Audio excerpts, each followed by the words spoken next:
Hello, everyone. Welcome to this week's episode of. What the hell was that? Hello, God? Is that you? No, it's just Vince. It's Vince? What chicanery are you dealing with, Hey, sir? I don't know. No, seriously, I'm was on. that you? I have no idea No, what that was. that was not me. It might have been my phone. Not too Oh, sure. okay, mate. Because I was gonna say I have no idea what that was. That wasn't some quirky thing. It was an accident, much like what you were discussing right before we went live. So if you would let the listeners, the viewers, know what it was you were talking about. Let's talk about Botcha EW right now. So I don't remember who was given the move, but the person that was taking it was Madison Rain. And we haven't seen Madison Rain on AEW in a minute. Mhm.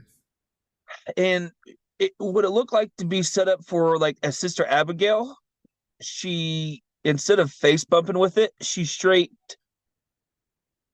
ahead dove right into it like an RVD taking an RKO straight head first.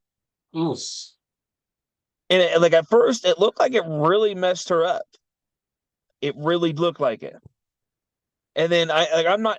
They haven't said anything that I know of if she's hurt or not. But she finished the match.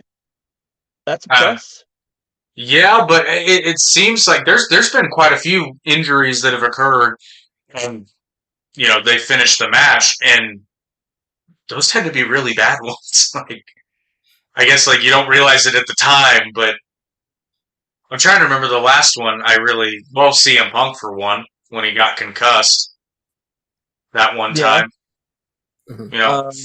finished the match, and then it's like now we know what we know about concussions and whatnot, and it's like he probably shouldn't have done that. I think the most infamous Um. one might have been Kurt Angle, though. I'm trying to remember what year it was. I can't remember, but it was the triple threat. I know Triple H was there. But anyway, he got legit rocked, and but he was supposed to go backstage and then come out later, and Yeah. apparently, yeah, It was Triple H. Triple H. I believe The Rock and Kurt Angle, I and it was was thinking The Rock. No Mercy 90 99. 99, That I was gonna 98, say 98 seems too early, but then it'd be 99 or 2000, but I know it was at No Mercy. I would say 2000 because when did Kurt Angle even come to WWE? That was like 99, wasn't it? I think it was late 98, No, it was early later. 90. It was much later, I I think. was gonna say, yeah, I thought this was like early 2000s. Mhm. Well, because Kurt Angle went to ECW for that. Well, he wasn't on camera. Well, he was, but then they didn't air it Oh, because yeah, then it'd have that. been like 2000, 2001. Yeah, that sounds. I think it was 2001. I don't know. The internet will correct us. Yeah, that's how it is. That's live TV, pal. Speaking of Live, which, pal. we are live, and this podcast is brought to you by Stevie Wicks Cool Beans Candle Company. More on them in a moment. But you also brought up another botch, which everyone knew about. People knew about this one before the episode aired. Yeah. What's to see the thing is it's not even his fault. I chalk that up to that's just kind of a risk you take when you do a move like that, and I'm not really dogging on it. But you can't. I mean, I suppose in hindsight, it's like maybe he could have kept a little bit more control of his leg, but how would you think about that? That's So just like an unfortunate landing. at that point, that's only thing you can really call it was just an unfortunate off timing. That's all you really can do. Like sometimes that happens is like recently I was watching the highlights on the Elimination Chamber, which that's also what we're talking about today. That is the Um, theme of tonight's episode, yes. it's later today, later tonight. When RVD gave a frog splash to Triple H and his shin went across his throat. Hmm. Like, it was just an Yeah, I unfortunate remember. that just happened to happen. Which RVD had it's one of the many things I admired about him as a performer. RVD had a way of doing the frog splash. Well, let's just say there's a reason it was called the 5-star frog splash, but he also had a way of making it seem like he's hurting himself as much as the other guy, but it's worth it. I don't know. He just had a gift for selling it, I suppose. I completely agree. I mean, Chris Benoit did the same thing. The guy we should talk about when he do his diving headbutt, it literally looked like he messed himself up just as much as he messed the other guy up. Turns out he may have. I'm pretty sure he did. I was going to say, I think the evidence points to yes. Yeah. Speaking of which, this was been some time ago, but there were rumors that his son, I think his name is David, right? David Benoit? He's wrestling, is he I not? think so. He's in the process of training, yes, I believe. Okay, yeah. Which I don't mean like obviously if he wants to wrestle, he should wrestle, but God, I mean, the temptation's got to be there to change your name, but then at the same time, it's your name, right? That's a rough spot to be in. I don't envy him. Also, he looks just like his dad too. He looks That- exactly like his dad. That doesn't help, yeah. So Well, here's my thing, and this is going a little off topic. I mean, you always talk like, and it's kind of on a theme of coming up the road to WrestleMania. You always talk about the Hall of Fame and everything, and like some people are blacklisted from Hall of Fame, but like in my opinion, there is Chris Benoit the person, and then there's Chris Benoit the wrestler. Yeah. And in my opinion, I understand he did something so drastic and something that shouldn't have never been done, and shame on him for that 100%. But Chris Benoit, the wrestler, in my opinion, should still go into the Hall of Fame. I understand your point. So I'm not gonna come out and say you're wrong, but at the same time, I'm trying to think of another example here. Vince McMahon is in the WWE Hall of Fame, correct? No. Okay. I don't think so. he is, no. So no, this is a good example then. By virtue of that same logic, which I'm not equating wrestling ability between Chris Benoit and Vince McMahon, but like especially because of the length of how long that's apparently been going on, I don't think Vince McMahon should ever be in the WWE Hall of Fame. And I know that's a hot take because without Vince McMahon, there would be no WWE. But at the same time, if you're that big of a piece of shit, I don't really know how to say it delicately. It's like bad things carry more weight than good things. One bad thing, as evidenced by Chris Benoit and many other people, one bad thing can completely ruin a legacy. Yeah. And sometimes I think that's the right call. It's unfortunate because, yes, I agree with you. Chris Benoit, the wrestler, was, fantastic. Which actually, I wonder if this is worth something now. I have back in the 2000s, early 2000s, whenever there was a new WWE champion, they'd get their biography DVD made. Yeah. I have the Chris Benoit biography DVD. I also have that Chris Benoit DVD, if it's the right one I think it is. Hard Knocks. I think it was the only one they made for him.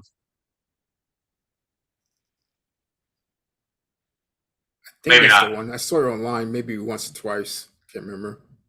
Yeah, well, that's the only one I'm aware of.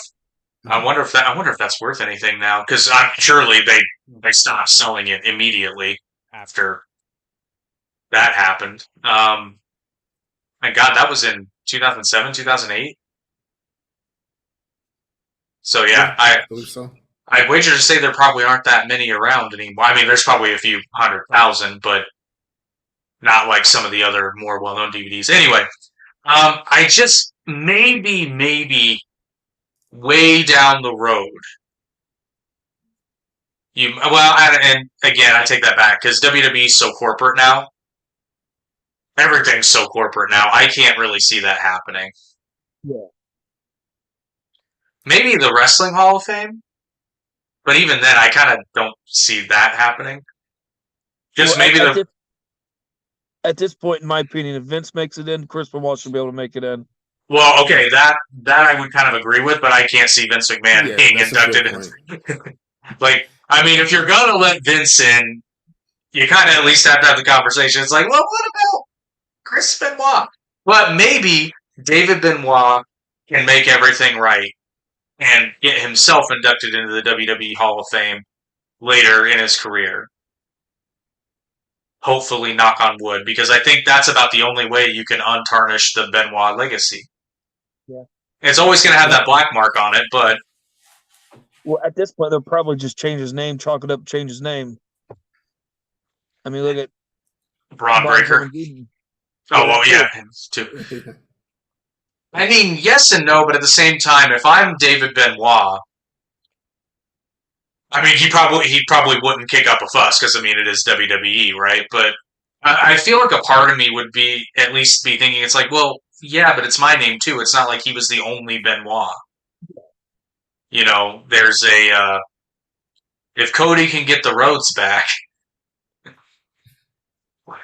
which don't get me wrong, Dusty didn't do anything like Chris Benoit did, but so yeah, Elimination Chamber.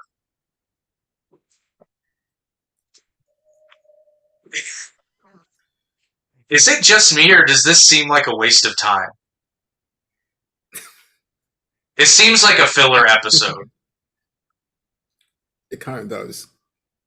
The whole I looked at the card and I'm like, but I mean, everybody like nothing's gonna happen except get an opponent determined for Seth Rollins. At this point, I don't even care about the Elimination Chamber. You see what time you got to get up to watch it? Oh yeah, because it's in Perth. Yeah, it's like 5 4 a.m. or 5 a.m. or something. Yeah, 5 a.m. for us. Uh-huh. Well, you know, now we can understand the pain that our friends in Australia have to endure. That's true. Yeah, it's only fair. There's a lot more of us watching it than them, though. Well, I mean, yeah, but there's also a higher population and it's based here, so I don't know. I just this whole pay per view really because they've done such a good job building up WrestleMania, it just almost doesn't matter. Well, here's my concerns right now, and it really does seem like it's only my concern right now. You know, in wrestling, you can like look at stuff and see how things are going, and kind of picture how things are going to go leading up to the payoff, right? Yeah. With this whole Rock and Roman and Cody and Seth thing, it's like I don't know. Like I don't know where this is going to go. But the This only thing being that I've been noticing is like the Rock's been taking the position of the head of the table, and Roman's just kind of been in the background. I know what you mean because this whole I've been trying to figure it out and it's because I can't leave well enough alone. Um it seems like and I'm not saying they're doing this, I'm just saying it seems like they keep changing plans.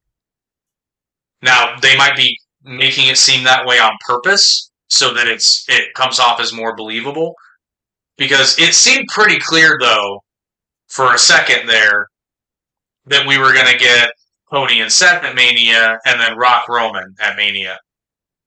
But then at the same time, you have reports of the WWE handing out the "We Want Cody" signs. It seems like it was an organic social media campaign. Hashtag "We Want Cody," all that stuff. It seems like they were trying to successfully replicate, like Kofi Mania, that kind of thing, or more like the Yes Movement, actually. Mhm. Well, it's hard to do that with Cody because like Not really. Cody's not really been I don't know. I don't think the scenarios are the same because like Kofi's always been the underdog. Daniel Bryan was always the underdog. Cody's like when it comes to WWE, Cody's been the underdog the whole time. But when he's been out of the company, he's always been the top. But people know Cody as the top dog from everywhere else. Daniel Bryan and Kofi wasn't the top dog everywhere else. So I don't think you can really consider Cody a Kofi Mania, Daniel Bryan movement type of person. But I see what you're getting at with trying to push the we want Cody, the we want Cody, the we want Cody. Here's what I think. Oh, sorry, go ahead. You go ahead. It's kind of I was just gonna say it seems like they're trying to recreate that moment that happened. Like the Yes movement was very real. That was the fan. That was the audience literally saying, "No, this is the shits. This is what we want, and we're gonna yell about it." Same with Kofi Mania. It was the fans saying, "No, what you're doing is awful. Kofi deserves it. We want Kofi." It seems like they're trying to replicate it and make it seem like they're not behind it. But I can't, and I mean, I guess in a way they're doing a very effective job if that is what they're doing, because I'm not sure. It's not obvious, how do I word that? It's not like obvious manipulation of the fans or fake. Not like the old, what was it, Cyber. What were the old pay-per-views where they would have people vote online, and it always conveniently seemed to work in storyline? Cyber Sunday. Cyber Sunday, yeah. Oh yeah, I remember those. Great in concept, but we had dial-up internet back then. Like 5 people voted to fill the gap in. Yeah, but from like what I've gathered watching these last couple weeks, like since our last episode, like if you watch this last SmackDown, did you see what shirt The Rock was wearing? Yeah. Did you see what The Rock was wearing? No, that greatest merch plug. If you see what The Rock is wearing, you can buy it now on WWEshop.com. Hey, nice plug. But when The Rock was talking, he was talking about how Cody was going to lose everything, but he was pointing at Roman, as in, it's not Cody going to lose everything; it's Roman's going to lose everything. Okay, so that's the other thing. Yeah, and this is why I think that this is not them scrambling and changing plans. They're making it look that way, but that is not. Because Cody had like a Twitter post that just said, "Trust me, guys." And then they had that when The Rock first came out, and he and Cody had that like ear-to-ear conversation. It seems like this might honestly be working up to The Rock actually covertly trying to break up the bloodline from the inside. Which makes sense. Yeah, but so does him joining the bloodline. That's what I'm saying. They both make sense. Which This is great. Like, I'm not complaining. This is great stuff. And I'll reiterate it again. Guess what the number one reason I've been watching Raw and SmackDown for the past month has been?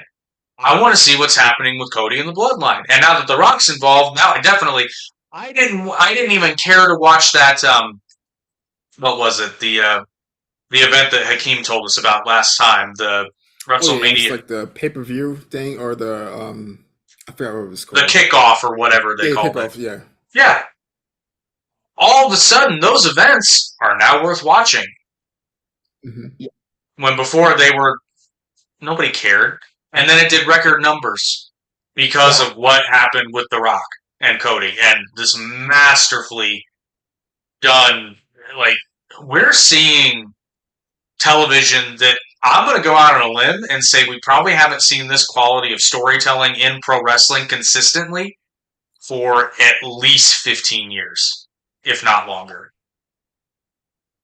Yeah, like this is good. It was almost like the Attitude Era, almost. A little bit, like, a little bit of that. This is good shit. Yeah. Like, and the person behind it is Triple H and The Rock. It really is, though. But can you be surprised? I mean, hell, imagine if they got Stone Cold on that booking team too. Holy shit. Oh, God. Not that they need the extra help, but like I said, you've got arguably the three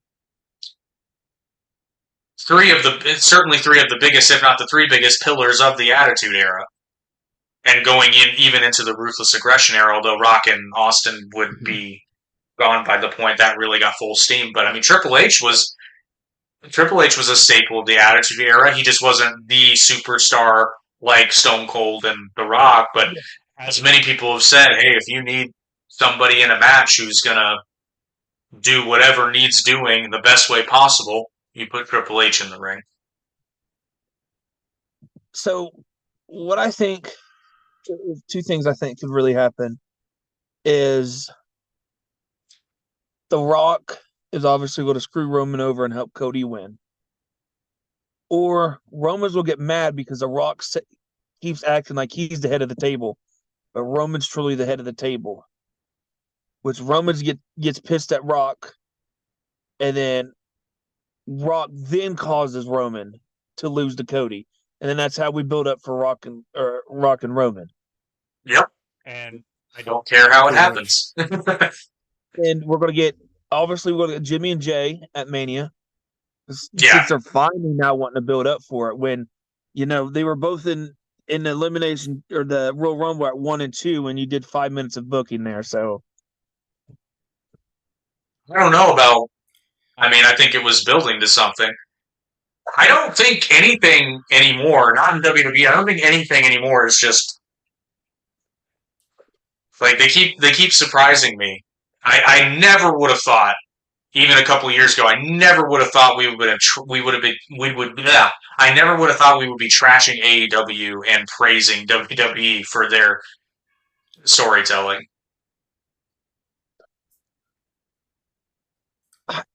And yet, here we are. But isn't that how it's been with every company that's tried to compete with WWE, though?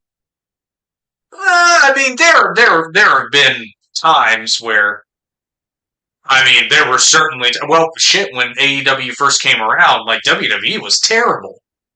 They weren't doing anything Absolutely. well. That's because Vince was behind the papers. I mean, yeah, it really pretty much changed overnight once Triple H was put in charge with creative. And I know that they had, it was starting to get better, and then Vince came back and it dipped a bit, but then when they kicked Vince out again, that momentum just came roaring back. It was when they started rehiring a bunch of people, stuff like that. And I mean, proof is in the pudding. Remember NXT, the glory days of NXT between 2014 and 2018. Oh, I would go a little bit farther than that. I'd go I mean, maybe, yeah. I'm saying that's what I think was peak NXT. Oh, peak NXT, yeah, was probably 2015. Yeah. Yeah, that's when I started watching it, 2015, 2016. I've told the story before. I started watching, I was, at this point, this was during the era between, I would say, 2000, certainly by 2010. Between 2010 and 2014, I wanted so bad to be a wrestling fan, but I just couldn't watch the shit. It was so bad. I would start watching it and be bored. Not even bored. Bored's not strong enough of a word.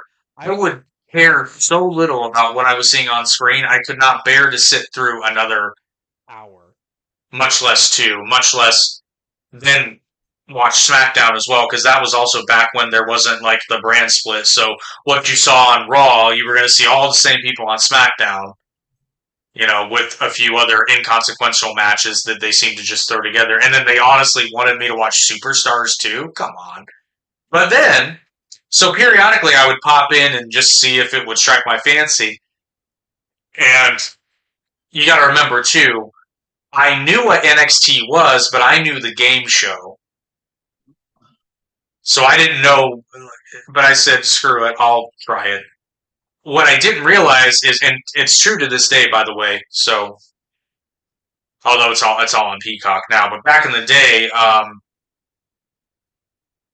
they kept saying that NXT was exclusively on the WWE Network. This is not true. If you were a Hulu subscriber, you got NXT as well, including the takeovers. I did not know that one. Yep. But here's the funny thing: they didn't label them as takeovers. They just said next episode of NXT. So I inadvertently watched a takeover, thinking it was just an average episode of NXT. It was NXT Takeover Fatal 4-Way. And holy shit! Like, I keep saying this. Was that the one that was The main event was Adrian Neville, Sami Zayn, Tyler Breeze, and Tyson Kidd for the NXT title. Now, keep in mind, I knew who Tyson Kidd was. I had no idea who the other three were, and I didn't care much for Tyson Kidd because I'd only seen him on the main roster. Not even 2 minutes into this match, I knew who the bad guy was. I knew who I was supposed to root for. Like, I understood, even though I had never seen three of these guys before, I understood what the story was. And just through the commentary and the story they were telling in the ring, I was like, holy shit, this is wrestling. You could have taken somebody who has never watched it. Well, me, I'd never seen NXT before, and I knew what was going on because they were telling a good story. And to say it was fantastic is an understatement. Yeah, when I started watching was with Johnny Gargano and Tommaso Ciampa. That's when I started watching like all those takeovers. I think I forgot what year that was in though, but when I first saw it, it was much better than anything on Raw or SmackDown. Oh yeah, at the time there was no contest. Yeah. I started getting back in it big again. Right before NXT New Orleans, because I was actually because I actually went down to Mania that year, WrestleMania 34. So that'd have been what, 2018 maybe, 2017, something like that. And I was actually there the NXT New Orleans when they came out as War Raiders. Yeah. That was their very first name was War Raiders. Oh, because yeah, and they used to, remember we had that little song and dance of what they were going to be called because of. Well, was it? It wasn't the War Raiders first. Well, oh no, yes, it was War Raiders first, and then they got randomly called the Viking Experience. Yeah. Another what, the Viking Express? Viking? No, it's something else. Yeah, there was another because they were the War Raiders. The Viking Experience. There was another Viking, and then they finally landed on the Viking Raiders, and I'm like, wow, that took you guys a minute. Yeah. I just don't know why they didn't just use War Machine, because I thought that was a kick-ass name.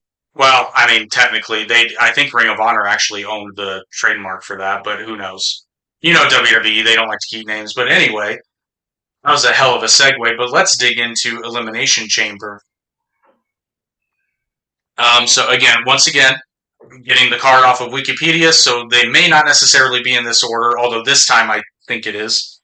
The first match, we've got the Judgment Day consisting of Finn Balor and Damian Priest defending the undisputed WWE Tag Team Championships against New Catch Republic, Heat, no longer Butch Dunn, and Tyler Bate. So, you know, honestly, I could really see Pete Dunne and then beat them. Oh, I think it's going to kick some ass. Oh, I know it's going to kick ass, but I really could see. I wouldn't be surprised if Judgment Day didn't keep it until Mania, but I wouldn't be surprised if they lost it though. Well, I wouldn't either. Either way, this match is going to kick ass. Because one of my favorite matches of all time is, again, from an NXT Takeover. I don't remember which one, but it was Pete Dunne versus Tyler Bate. Oh yeah, I saw that one. That was phenomenal. It was really good. I mean, damn, it was so good. I'm with you. I wouldn't be surprised if Judgment Day kept it, but I think you might have Dunn and Bate win it. It might give Judgment Day something to do at WrestleMania too. Because as of right now, nobody in Judgment Day has anything to do with Mania other than Rhea. Yeah, That's that is it. You concur, Hakeem, or what do you think's going to happen? No, completely. I I really don't figured. think they're going to keep it at all. Then they're going to lose it, and then they're going to have to chase for the title. Yeah, which again, Judgment Day unfortunately does need something to do. So that Well, would does it say it's for the undisputed title, or does it say for a tag team? no. It says for the undisputed WWE Tag Team Championship. So I was about to say, if they just said it's for a tag team title, they'd be like, "Well, we lost these ones and not these ones." No, it's for the whole. It's for the whole package. Because that's why Yeah. I wasn't really complaining per se, but I was saying like I don't like the whole titles thing. I think it's kind of silly that they're still carrying around 4 belts. Like, just unify them already. They're already unified on paper. Yeah. Just do it. It's silly. Roman did it. Come on. Pretty much.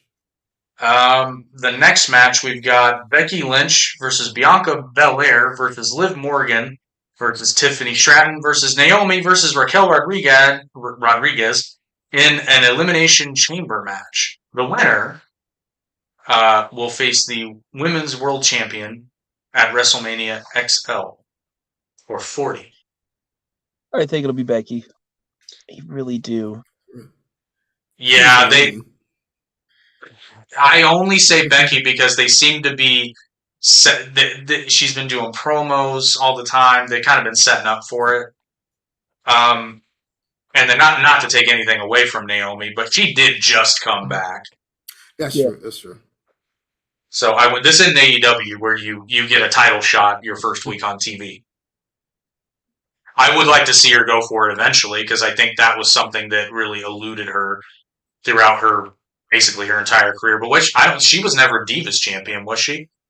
No. No, she So- won one champion once, I think. Did She she? won the SmackDown title. Yep. Oh, that's right. Yes, she did. And then I know she was a tag team champion too, Yeah. but yeah, I'd like to see her go for it eventually, but she did just come back. I But mean, yeah, I Raquel think just that's true. Well, and then they've also been doing promos with Liv Morgan, so but I think that's more of a return set of Yeah. promos, but who knows. But yeah, I'm with you. I think we'll see Becky win it. And then next, speaking of Rhea Ripley, she is defending her women's world title against Nia Jax. So remember that thing I said about how this is an AEW and you don't get a title shot when you first debut? Yeah, gotta eat my words there.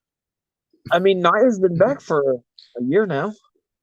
No, I thought she just came back at A the year? Rumble. No, she came back at last Rumble Yeah, but then she left again. for like 3 months. Well, I mean, still. They made it seem like she was gone forever. Yeah. They lied, but they made it seem that way. I'm lying assholes. There ain't no reason that Rhea loses this one. It's just too close to Mania. Nah, it would Yeah, make sense I if she agree. lose. Yeah. Yeah, I agree. There's no way. No chance.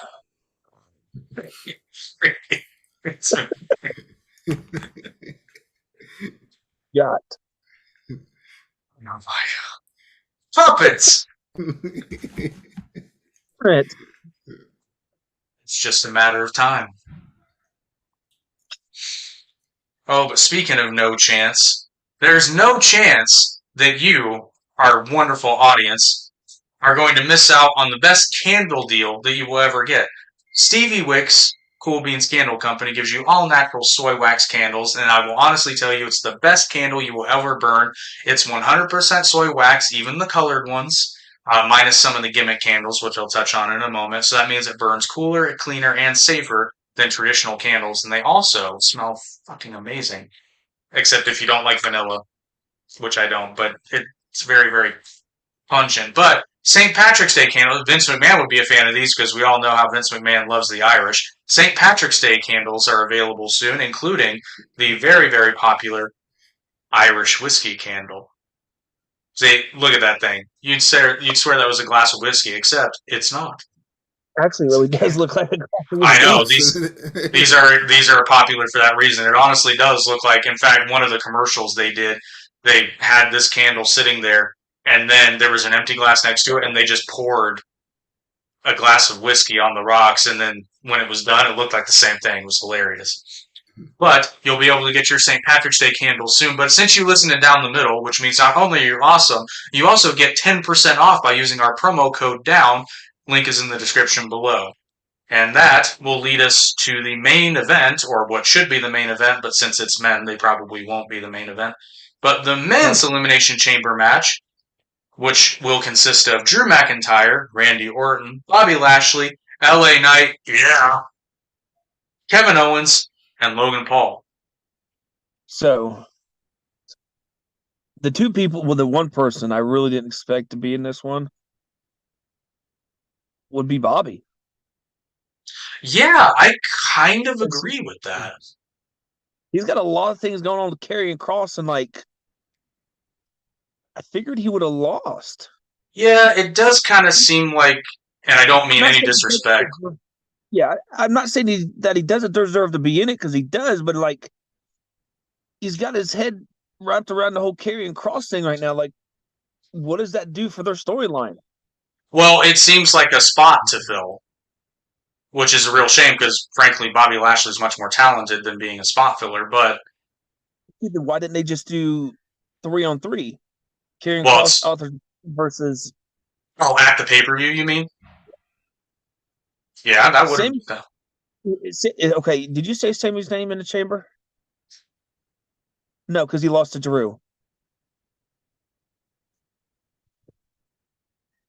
I mean, Well, there could have been other people you could have put in the chamber, in my opinion. Yeah, I agree. It seems odd. yeah. I don't. Like, Yeah, it doesn't. I mean, but again, if you're talking about if this sounds bad, but I don't mean it. If you need somebody to fill a spot, I mean, you can pretty much throw Bobby Lashley in anywhere, and it'll work. I don't disagree about him being in it. I'm just thinking it wasn't booked as well as it should have been for someone like Bobby Lashley. Everybody else being in it, that's fine, that's okay, but like everybody's fine. It's just Bobby's just kind of that odd man out, because like you got Kevin Owens in it, and then you got Logan Paul in it. They've got history. Yeah. I mean, you got Drew in it, which he's still striving to be in it. I mean, holy shit, I forgot everybody you said. LA Knight. Drew, LA Knight, which that's obvious. Yeah. Yeah.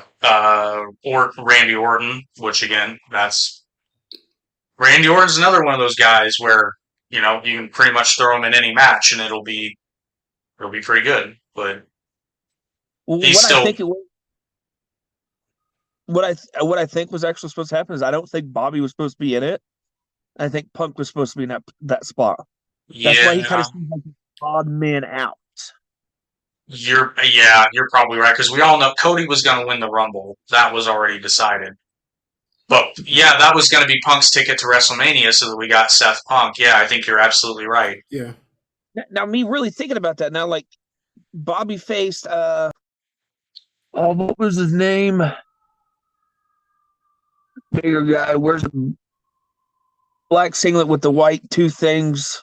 Oh, is it Bronson Reed? Bronson Reed. Yeah. Yeah.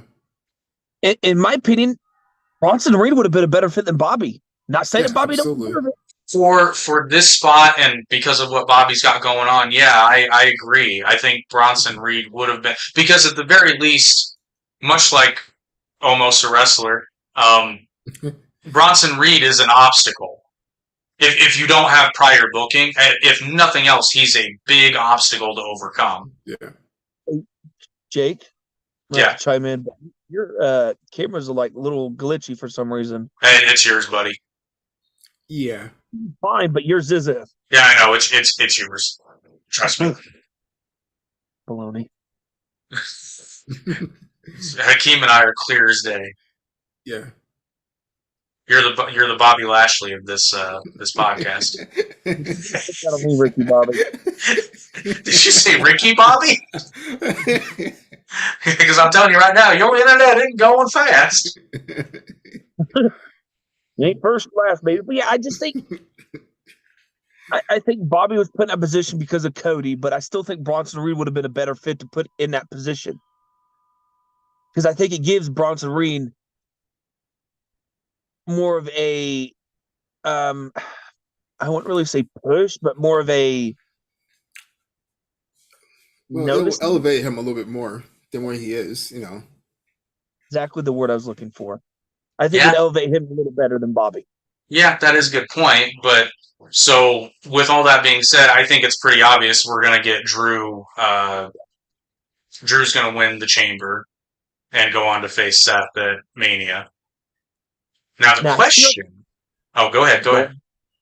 You go ahead, and I'll say mine. I was gonna say the question is, since we know Seth is injured, I think Drew's gonna win the title from Seth at Mania. Here's what I think. I think Seth retains, Damien cashes in and wins. Ooh, I like it. I forgot all about that. I did too. Oh, shit. I like that. He retains, Damien cashes in. Here goes my other part. This goes to the Cody Rock shit. Seth has been telling Cody, "Hey, I've got your back. I've got your back. I got your back." He even brought up the Shield the other day. He goes, "I'll be your Shield." What did he do with the Shield? He turned on him not once, but twice. So Seth is this whole time has been trying to get Cody to face him at Mania. Seth is the only person that has not beat Cody. Yeah, that's true. What I think is going to happen, Seth will retain, Damien cashes in, wins it. We get to the night 2 where it's Rock and Cody, something like that, and I think, and I hope it doesn't happen this way. I think the Cody Roman thing is going to be a real big clusterfuck if it happens, because but I don't think Jimmy and Jay are going to be involved because they're going to have their shit on probably night 1. If they are, it'll be like if Jimmy tries to interfere, Jay will come out and yeah. I think it'll be briefly if it does happen. Yeah. But I think Cody may turn. Seth may turn on Cody somehow. If it's assuming they want to turn Seth heel, which frankly right now I don't know if you could. Like, I mean, you can turn him heel, but I don't know that the audience will go along for that ride. Because for whatever reason, people love what Seth Rollins is doing. I don't get it, but they clearly love it. Yeah. I don't know. It's just it like I said, it's just a weird situation with that whole storyline. It's like I can piece stuff out here and it all makes sense. And I can piece stuff here and then it all makes sense. And then I try to push it all together to make it all make sense together. And then it just, in my head, I can't get it to mash perfect the way it should, or the way it would make sense for everybody as a whole. Oh, that's funny. You just described Tony Khan's booking. You give me 5 minutes and I guarantee I can book better than Tony Khan. Oh, I know. I'm just saying because Tony Khan's just like, well, I think about this wrestler and then I spin my random wheel and then I try to just make it work and it's great in my head. It's great. It's amazing. But then it happens on TV and our audience loves it. But and our audience is great, but and then you know, it leads in the demo and it's great, but um, yeah, then we only get 300,000 viewers for our Saturday night television program. I think he goes home. He hops on his Xbox Series X. He turns that sumbitch on the 2K23. He loads up his AEW roster into my GM mode and says, "Randomize." Yeah, And what happens? even he doesn't play Fight Forever. Gets up. This game sucks. I really should have done a better job. Oh man, the ship is. I absolutely love it every time they release like new DLC or something, and then the comment section and every one of the social media posts is just fucking gold. It's stuff like, "Wow, sure am glad I bought that Elite Edition and still have to pay for the DLC content." Yeah, it's Yeah. like $10 each DLC or something, like 10 or 15. It That's makes no that, sense. as long as they, which I Brian and I talked about this when they announced. Well, it was after they announced it, obviously, but it was after they announced it like a year earlier, and I just said, I'm like, they're going to fail because even if the game is great, which from what I understand it wasn't, It's but even not. if the yeah, I mean, but even if the game was great, you've built it up so much, you should have just said nothing. Actually, what you should have done is say, hey, video games in the works, we're working on it. But then shut up. And why they made that announcement so long ago when they clearly didn't have anything worked out. Or they had to scrap it at some point, which may have been what in fact happened. Because if, if I know Tony Khan and the people involved with the game, they probably had it where it was actually a really good game, but in order to like make it cost effective as far as their ideas go, the game would have had to have been like $125. They're So like, like, we have everything in this game, including downloadable kitchen sinks, but this is going to be really expensive to do. so I on Xbox they had like a free trial thing of it, and I played it. Um, the wrestling aspect alone, it made me feel if you played like a SmackDown, um, WrestleMania 2000 or No Mercy for the N64. But if you took that and if you played WWE All Stars when it came out in like 2010, 2011, whenever it was, and you mashed both of them together, like it kind of had an okay wrestling system, but it just seemed like it was goofy. Well, it definitely seems goofy. Yeah, And definitely. from what I hear, they put a lot of effort into mini games when it was like, yeah, these are cool and all. Yeah, it's like these are cool and all, but I bought this for the wrestling. It feels like a mobile game, with It all the mini it kind games type it kind stuff. of yeah, it kind of looks like a mobile game. At this Well, point, the community creations are so good in the wrestling, like WWE games, that I just literally just go to the community creations on like 2K23, look up the superstars I want. I can download them, find the stage and arena, and I can play my own AEW through for WWE, and it's a 3 times better game. It is. well, That's and what exactly what I do. Yeah, and it struck me as odd because I'm very out of touch with video games, which is why I didn't really say anything publicly at the time because I wanted to check and be like, okay, maybe I'm wrong here, but like I saw when they unveiled the gameplay footage for AEW Fight Forever, and I was just kind of like that that doesn't that seems like it should be better looking. Like maybe I was at the time I was like maybe I'm wrong, but that kind of feels like high-end PS3 graphics. Like I don't know. It looks well. That's not really accurate. It seemed really cartoony to me, Yeah. which I don't know. But from what I've heard, nobody was impressed with the game. No, I brought it the first day it came out, and I played probably 5 hours of it, and that's it. Oof. Which, as much as you pay for video games nowadays, like 5 hours, I've been pissed. It wasn't worth it. No. Especially when you buy video games and they're always the deluxe editions, Yeah, pretty much. Well, $100 a pop. well, lucky you. You could have bought the Elite Edition and then still had to buy all the downloadable content. Good thing I didn't buy it. Yeah, which, to be fair, I mean, I can see why AEW Fight Forever has so many DLC packages because they sign. It seems like they sign 3 new wrestlers a month, but I But digress. if it ever goes on discount for $20 or less, I'll pick her up.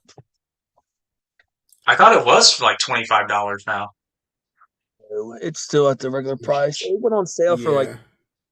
5 or 6 days at like $30, and I'm like, maybe. Then I'm like, I'll wait till the price is shitty, then I'll buy it.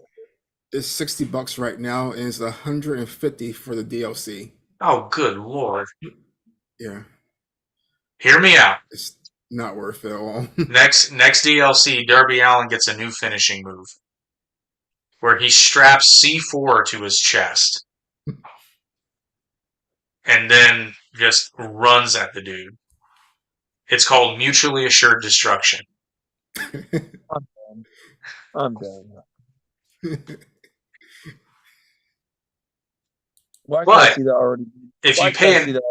if you pay an extra $15, he'll also do it while holding a skateboard. Oh, the skateboard part was like the best part of the game. That was literally the best part I had fun with. That was fun, riding on a skateboard, Yeah. just ring and inside the ring. Uh-huh. But the actual wrestler, no.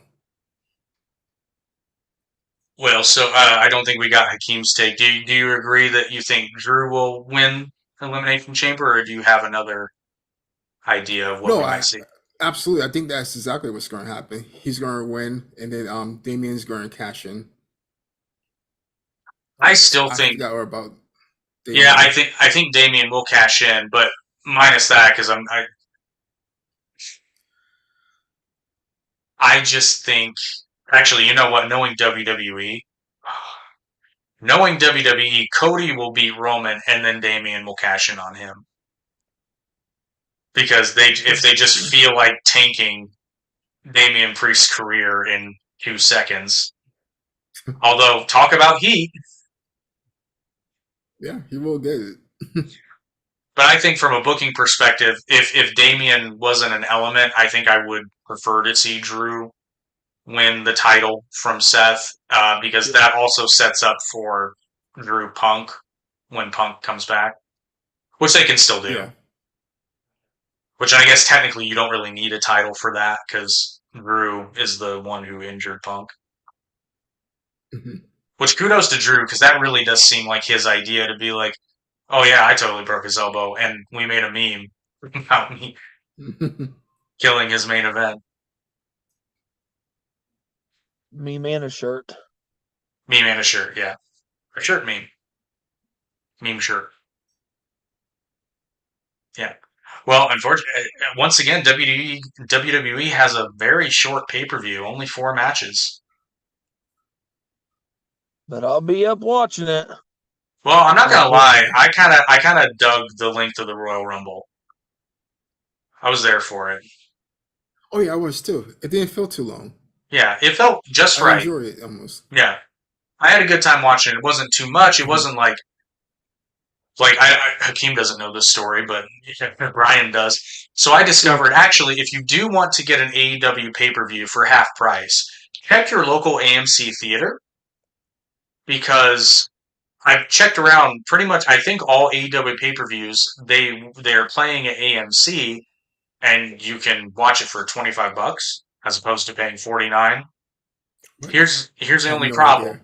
Yeah, here's the only problem with that though. I mean, I guess you can leave, but you can't pause it and go back to watch it later. I forget what pay per Mhm. view it was. I think it was a Double or Nothing a couple of years ago. Bro, I was in that theater for 5.5 hours. Oh, wow. It was AEW pay per views are way too long.